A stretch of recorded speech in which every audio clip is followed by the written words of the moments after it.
Hello to you all and welcome. If you're new here, I'm Jennifer. Cory and I are so grateful to have you here with us on our channel. Christmas is right around the corner and this is the perfect time to make your own decorations this year. Not only is it fun, but it's also a way to keep thrifted items out of landfills and to save money in the process. The Christmas season is such a wonderful time to do craft and DIY projects, whether it's with your family, friends, or just something you like to do on your own. We are so excited to share some amazing DIY Christmas decor with you today. We have some high-end looks for less to share with you. We have a faux tree dupe from Terrain, a vintage ornament look from Etsy, and some candle holder dupes from Antique Farmhouse. We even have a couple extra creations all our own, so grab your favorite holiday snack, a warm and cozy drink, and let's get to creating. Our first project of the day is inspired by this candle holder from Antique Farmhouse priced at $148. I love adding candles to my Christmas decor and I prefer having 2 to 3 candle holders, so for this project you'll need 2 glass vessels, 2 wood pillar candle holders, some wood rings you can find at most craft stores, and paint. I've had these candle holders for a while, but I'm not a fan of their look anymore, so I've decided to use them in this makeover. I want to create a similar look to the Antique Farmhouse holders, so I'm going to remove the beads from these. I originally got these holders from Hobby Lobby. The 2 glass hurricanes came from 2 different thrift stores, but this taller one has a bit of a base on it, so I'm going to glue 2 of these wood rings together to conceal the bottom. The smaller hurricane is flat on the bottom, but to keep the look cohesive, and since the base is larger than the wood pillar holder, I'm also going to glue one of the wood rings to the other holder. To glue the rings together and also to attach them to the holders, I'm using a combination of E6000 and hot glue.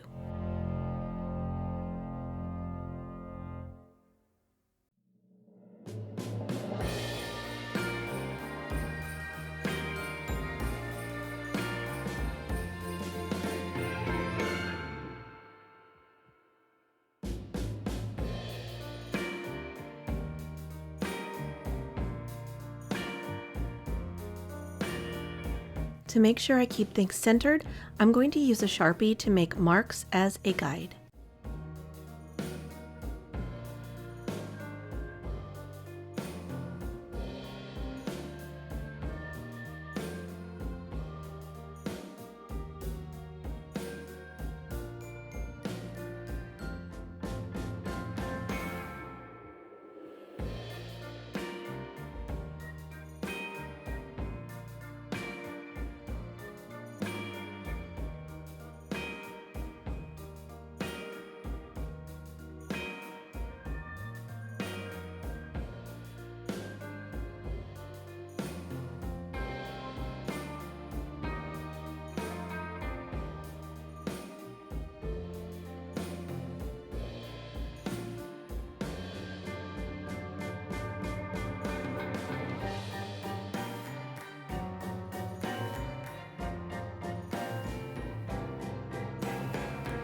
The glue needed to set up and dry overnight.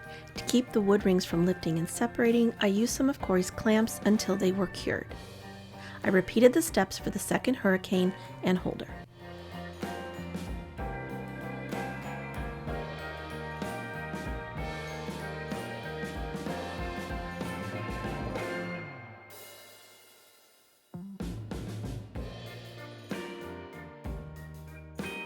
Since the holder with the 2 rings had a bit of a gap between them, I had Cory add some joint compound to give them a seamless look because it's all about the details when creating a high-end look for less.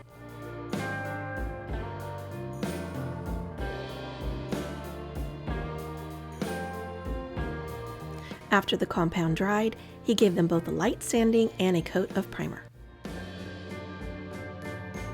Next, we set about painting them. We chose the color Fossil from Rust-Oleum because we already had it on hand. These types of spray paint with the primer and paint all in one is the best when doing these types of projects. In total, we gave each candle holder 2 coats of the color Fossil. Once it had dried overnight, I went in with a paint wash to give them an aged appearance. I love the color Raw Umber by Faux. It is my absolute go-to in the brown shade. I use it on pretty much everything I create. For this wash, I used about a teaspoon or so of raw umber mixed with about 4 tablespoons of water. If you get it too watered down, just add more paint. You'll also need a paper towel or an old towel for use in wiping off the wash after it has set for a few minutes. I painted on the wash in sections, starting at the top of each holder. Once I had one painted, I let it sit while I painted the wash onto the other holder. I then went back to the first holder and wiped off the wash, making sure to leave some of the areas darker to give it that aged quality.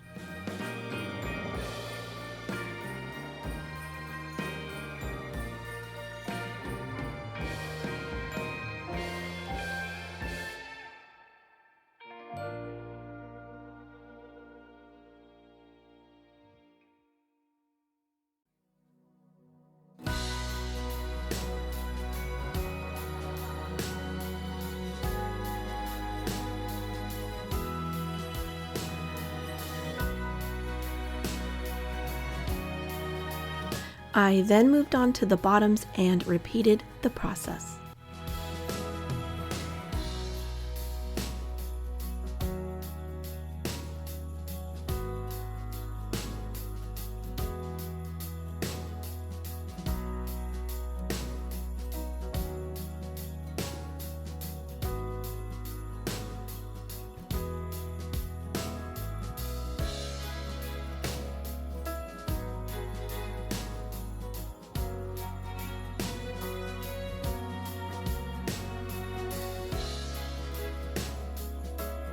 Once the holders had completely dried, we gave them a coat of sealant. We use Rust-Oleum matte clear enamel on all our projects today that were clear coated.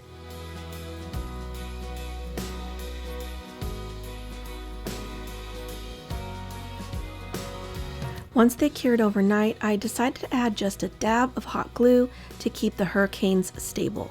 I didn't want them permanently attached, but I also didn't want them getting knocked off the holder easily.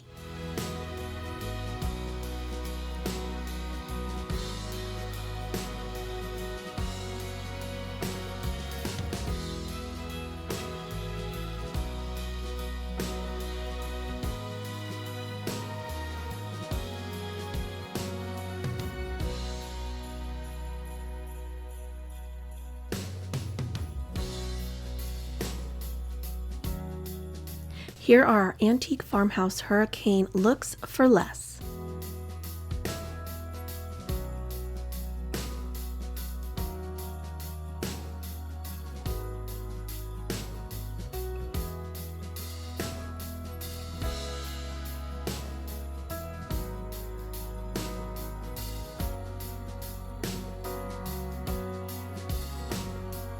Their cost was $148 for one hurricane. Our cost was $21 for two.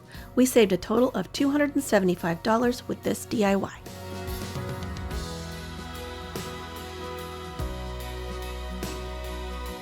Our second DIY today is inspired by a vintage metal ornament found on Etsy.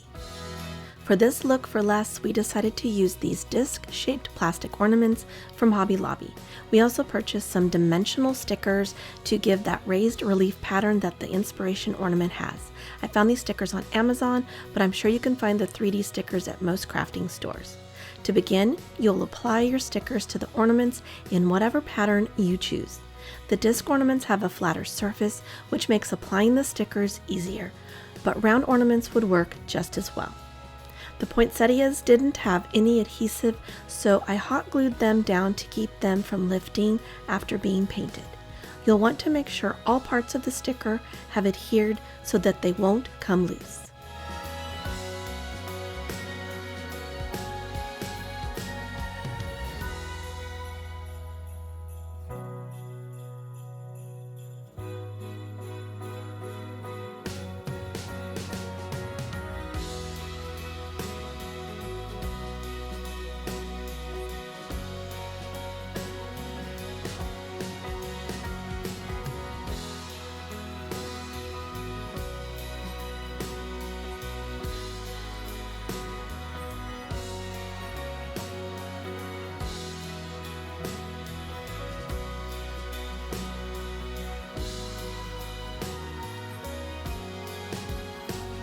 The holly stickers have adhesive on the back, so they were much easier to work with, but I did have to secure some leaves that were lifted with the hot glue.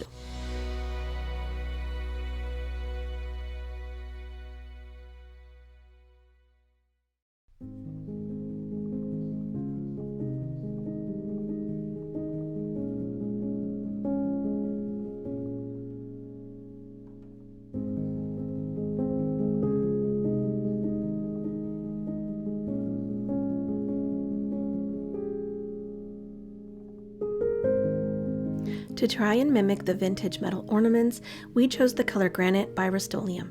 We only had a satin finish on hand, which is okay since we spray them with the matte sealant in the final step, but you want to stay away from gloss. The high shine won't give the aged metal look we're after. It took 3 coats to cover the stickers and all their glitter, so don't rush the process and let the coats dry well in between. To give our ornaments an aged appearance like our inspiration, I again turned to the color Raw Umber to create a wash to apply to our ornaments.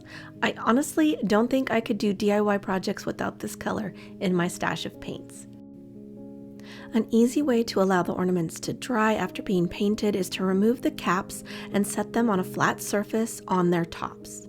Be sure you have something underneath, as some of the wash may run down and drip onto the surface of the table or counter.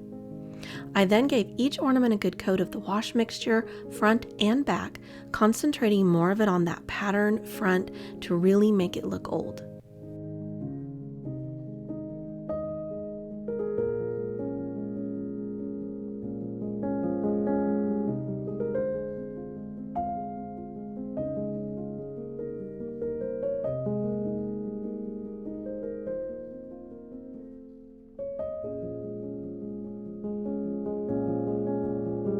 Once I had the wash applied, I took a paper towel to dab off any excessive drips and then set them aside to dry. I repeated the process for each ornament.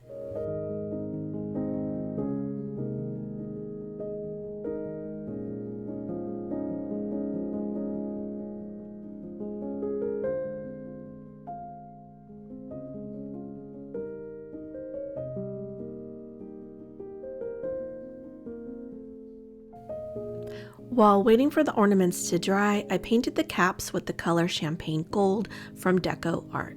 I gave each cap 2 coats, allowing to dry for about 15 minutes in between each application.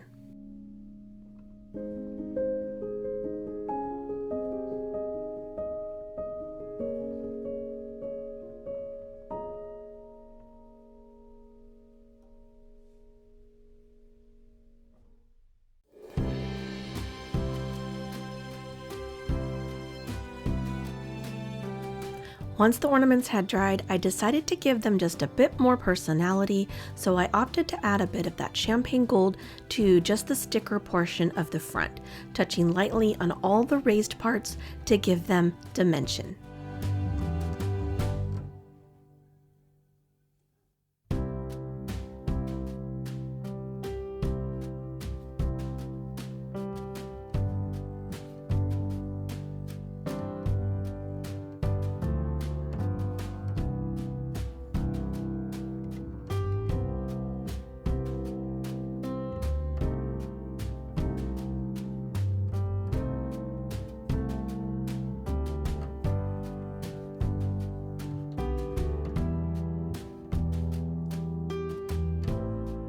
I repeated the process with all the remaining ornaments.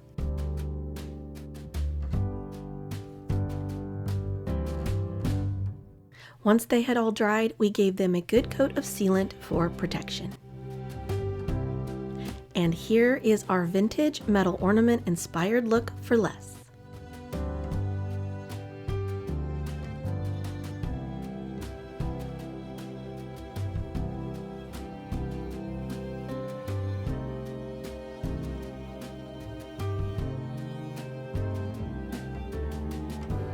Their cost for the vintage ornament is $28.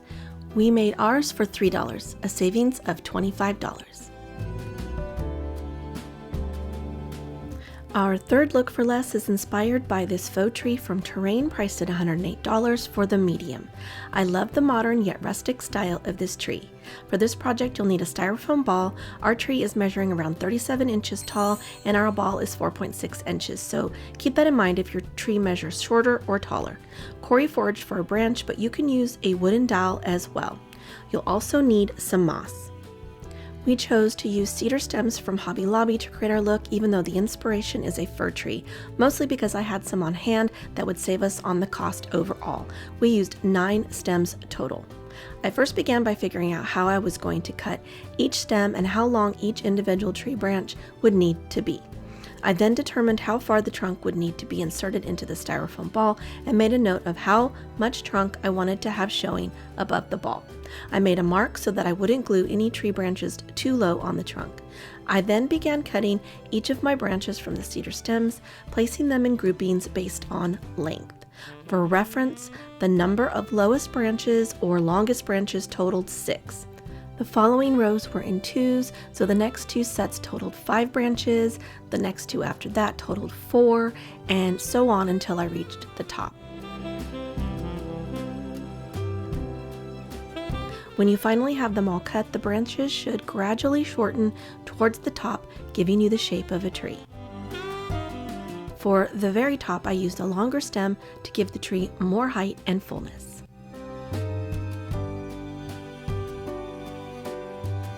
Next, I made a reference mark for each set of branches by length on the trunk so that I had proper spacing when I had Cory drill the holes in the trunk of the tree.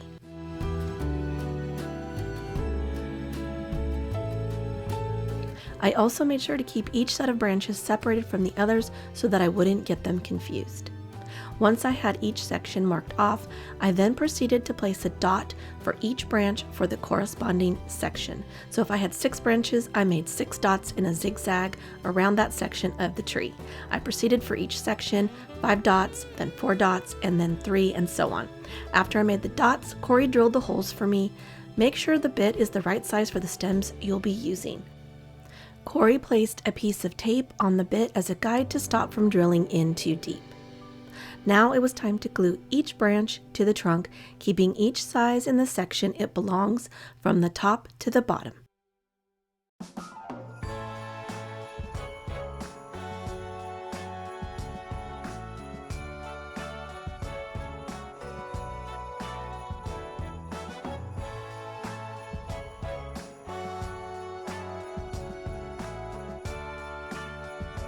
Making those marked sections really helped to create the Christmas tree appearance. Once I had all the branches glued into place, I let it sit for a few hours to make sure they were all secured before moving on to the next step. The tree needed to be attached to the ball, but I wanted to make sure it wouldn't roll around, so I flattened a tiny section of the styrofoam to keep it from moving and wobbling when sitting. To help me create a center point, I used a Sharpie marker to push down into the styrofoam to act as a guide. I then pushed the trunk into the styrofoam and added hot glue to keep it secure.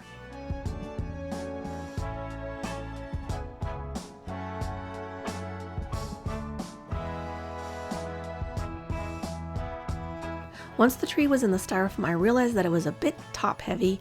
I'm sure the terrain ball is weighted, so Cory went on a search in our stash of DIY supplies for a stand of some sort that we could attach the ball in order to keep it stable. While he was on the hunt, I continued to work on the tree by placing it in my Pyrex measuring cup. It worked out well until we had another solution. Now it was time to add some moss to the ball, so I began from the top and worked my way down.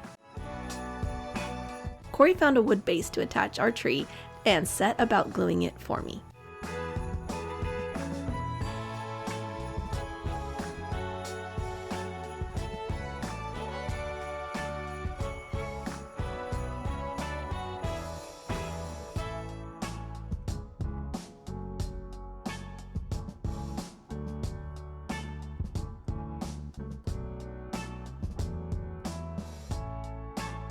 With the tree finally stable, I was able to finish applying the moss.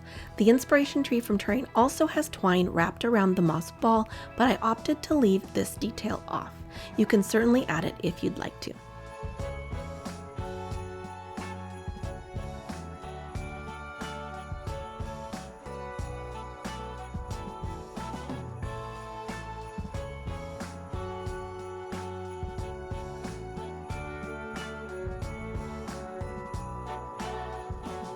Once I stood back, I noticed that there were some parts of the trunk that needed camouflaging, like where I had excess hot glue spillage. I decided to use the moss to cover those areas.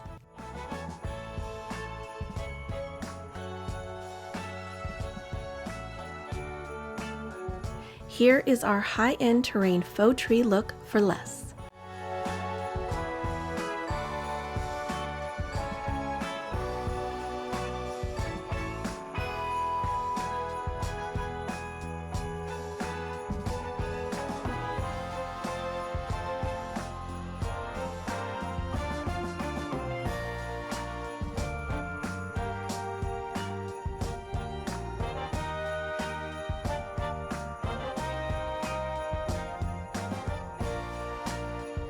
Their cost is $108 for the medium-sized tree.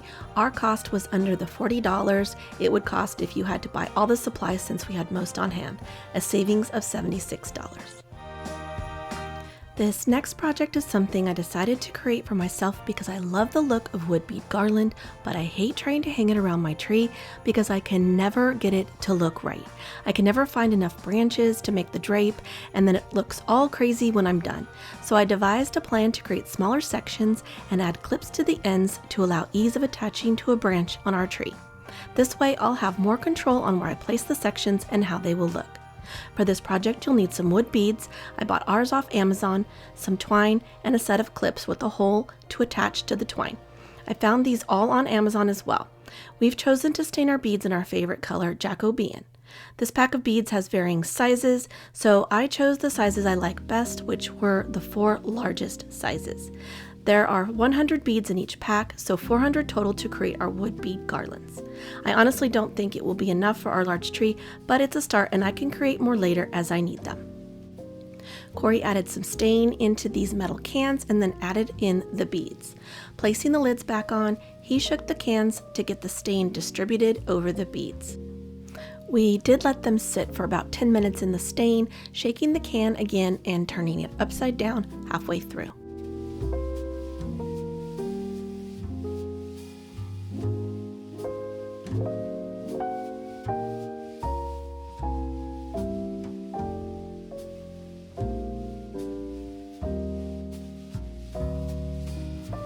Cory poured the excess stain into another can before dumping the beads onto an old towel to dry. I love the mottled color this method created, and they'll match some wood ornaments we made last year perfectly. There's something so beautiful about wood on a Christmas tree. Now, you can simply do a random pattern with the varying size of beads, but my brain needed a set pattern, so I numbered each size from 1 to 4 and created a sequence for my longest strand. Each smaller strand I did a variation of this same sequence. I also had each bead size placed in front of me based on the number I assigned it. Before you begin, make sure you have a needle with an eye big enough to allow the twine to pass through. Also make sure the needle fits through the holes in your beads. To thread the twine into the eye of the needle, I simply placed some Scotch tape on the end and flattened it out. This makes threading the needle so much easier. Now it's time to create your own garland, so I begin with one of the clips, and then I start with each bead based on my numbered pattern. And again, you don't have to do this structured. You can simply make whatever you want. The sky's the limit here.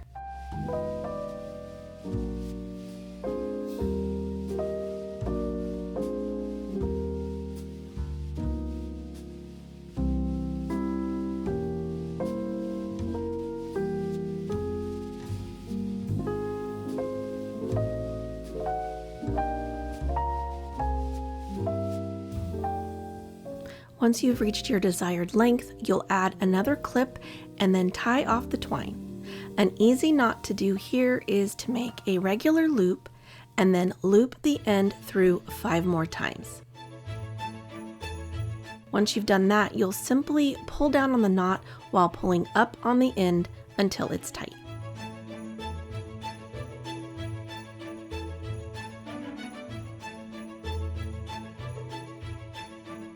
I now had my first garland with clips on each end. I proceeded to create more in varying lengths. With the patterns I used and the 400 beads, I was able to create 14 strands of varying lengths. Again, I'll probably make more for our tree. I love how these work and look in the tree, and I'm so excited to use them this year.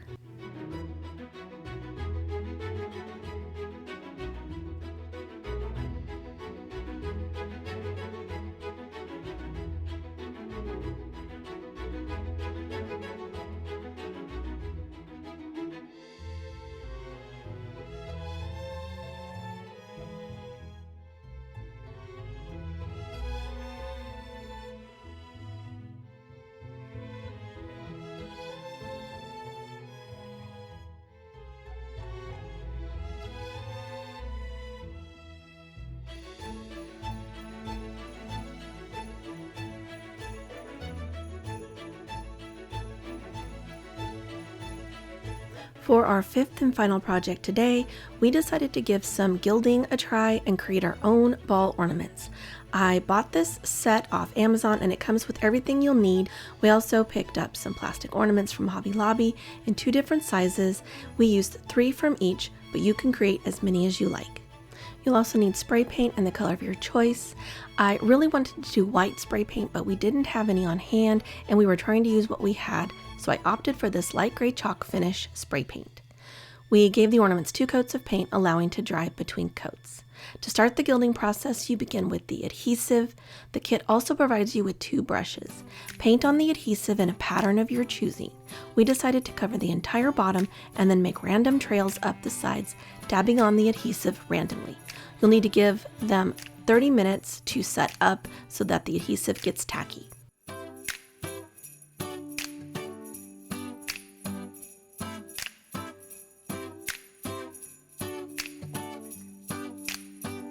Once the adhesive is ready, you'll begin placing the gilding sheets on the ornaments over the adhesive and then brushing away the excess.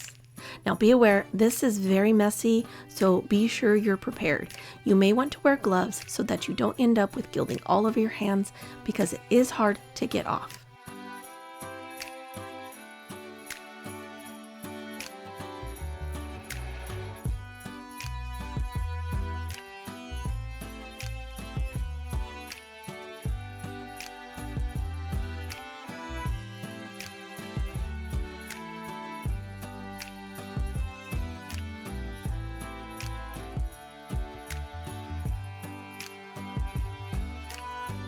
The kit also provides a varnish to apply once you finish gilding your ornaments, but we opted to use our spray enamel instead.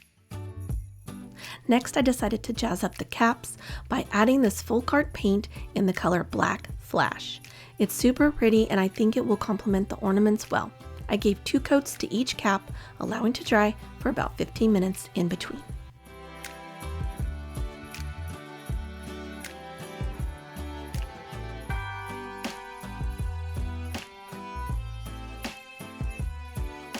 Cory wanted to add a little something extra to the ornaments, so he took black acrylic paint and added water to create a wash to use all over the ornaments. The effect was stunning and really added to the look of these ornaments. I think using a red wash or red paint underneath would look amazing on these ornaments as well. Whatever color suits your decor.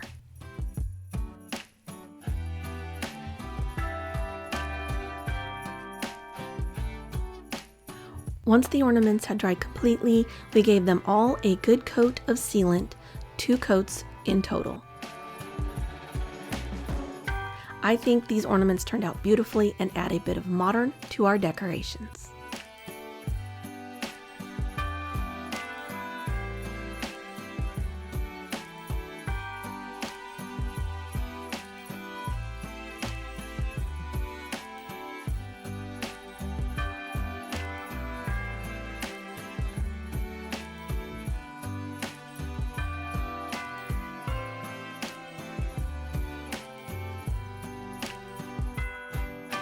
We hope you all enjoyed our creations today and found some inspiration to do your own DIYs for the upcoming season.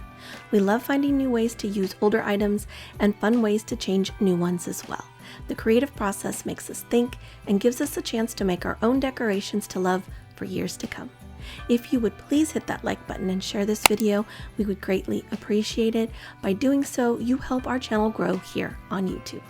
If you haven't already subscribed, we would love to have you with us here on our channel. We have so much yet to come for the holidays, more DIYs and holiday decorating, and we'd love to have you join in all the fun. Please let us know what DIY was your favorite of the day or which one you think you'll try. We would love to hear from you. We always are up for new ideas, so send them our way. Cory and I have enjoyed being with you all today. We hope you have an amazing week ahead, and we will see you all very soon in the next one. Bye for now.